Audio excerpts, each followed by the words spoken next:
As I watched 300 again last week, still the most historically accurate movie from Zack Snyder since Michael Jordan's Playground, I remember wondering as the Persian God King Xerxes finally emerged onto my screen looking like RuPaul's pseudo-legendary final evolution, how actually would I rate this guy as an antagonist?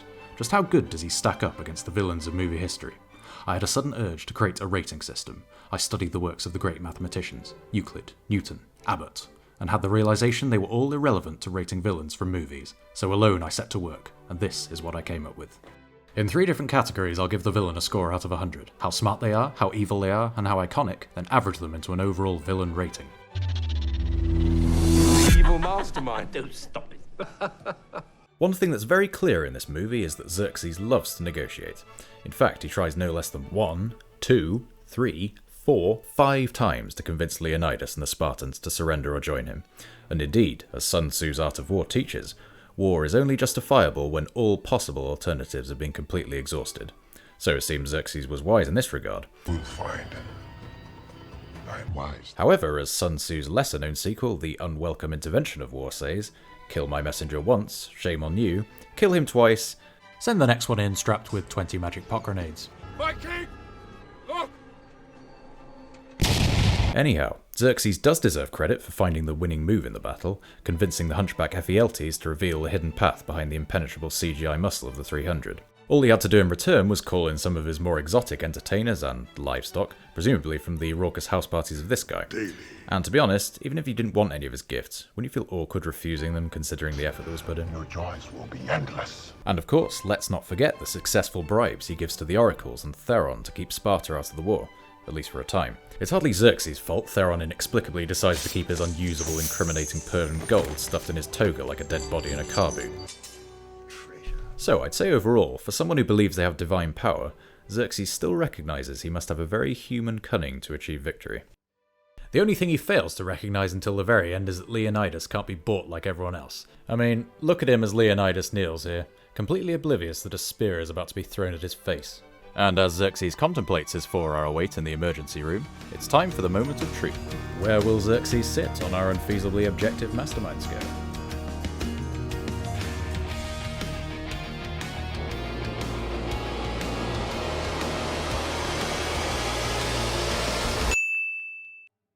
Yes, a solid score for our beloved God King, which means he gets a moment of genius, and for his, I go back to his powers of persuasion and this line to Ephialtes. Unlike the cruel Leonidas, who demanded that you stand, I require only that you kneel. I think this perfectly demonstrates Xerxes' ability to exploit people's weaknesses. In this case, the humiliation Ephialtes suffered for being shown too deformed to fight in the Spartan phalanx, which must have been even harder to take when later Leonidas and his men started breaking out into slow-motion solo sprees. So now we've seen how clever Xerxes is, but how cruel is he? Will it be higher or lower, do you think? Let's find out with...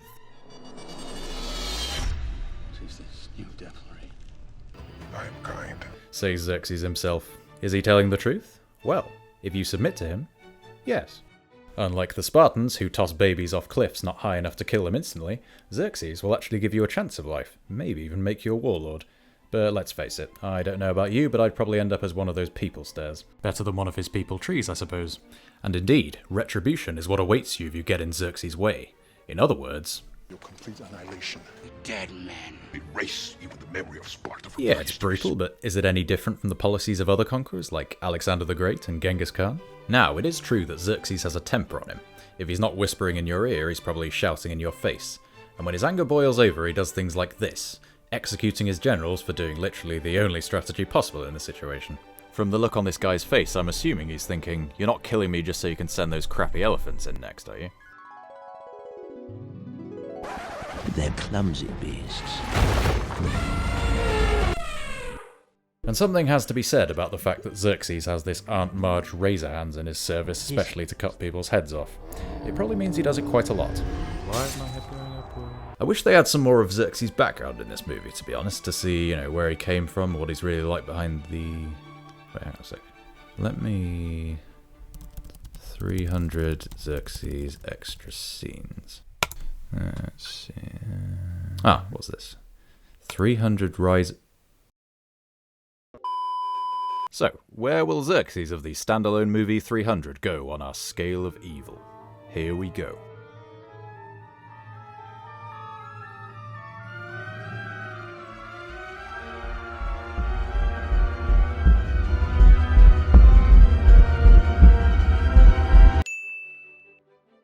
Yes, Xerxes doesn't seem the type to fall for a girl and settle down to a peaceful life.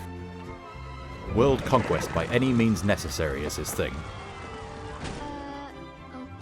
And the bag of king's heads he brings to Sparta to kick the whole thing off suggests usually that means is destruction. Now we come to our final category. Some might say it's hard to create a villain who's cruel and capable, but even harder to make them truly unforgettable. Others might think the same, but still weigh it equally in their pursuit to reduce all the intangible beauties and intricacies of artistic expression into a single, emotionless number. There is no good moment, of course, for a notorious villain to arrive. Rodrigo Santoro said himself that his performance as Xerxes was inspired by Yul Brynner's portrayal of King Mongut in The King and I, and not just his spectacularly shiny head. Look at these power stances here, then these ones of belittling arrogance. Let us reason. The way they try to disarm by moving behind their opponent, and their quickness to anger when insulted. So add 3 feet in height and deepen the voice by an octave, and surely you've made a mightier and even more daunting figure, right? Right? Yes. Or does making Xerxes this supernatural being actually detract from the character?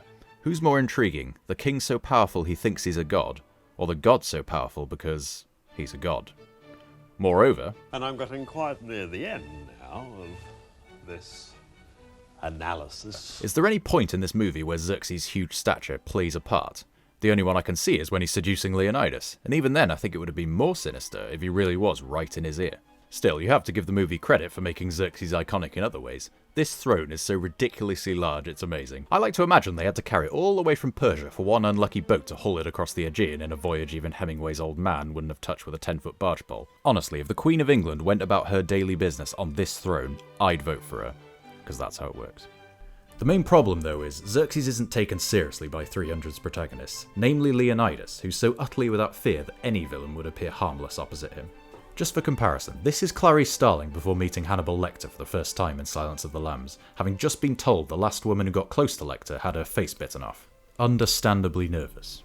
This is Andrew Neiman and the band before his first jazz class with Terence Fletcher in Whiplash, very much aware the man makes or breaks you in just 2 seconds of audition. And here's Leonidas before meeting Xerxes, casually eating an apple while strolling over the Persian dead.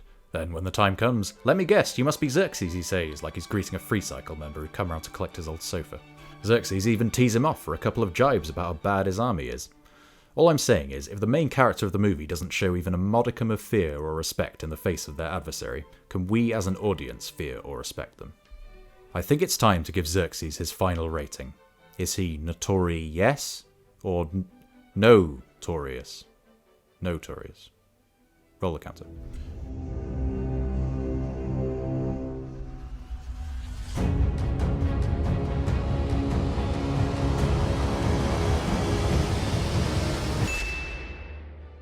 So now we have our 3 ratings. Mastermind 74, Devilry 80, Notoriety 64, and combining them that gives an overall villain rating for Xerxes of...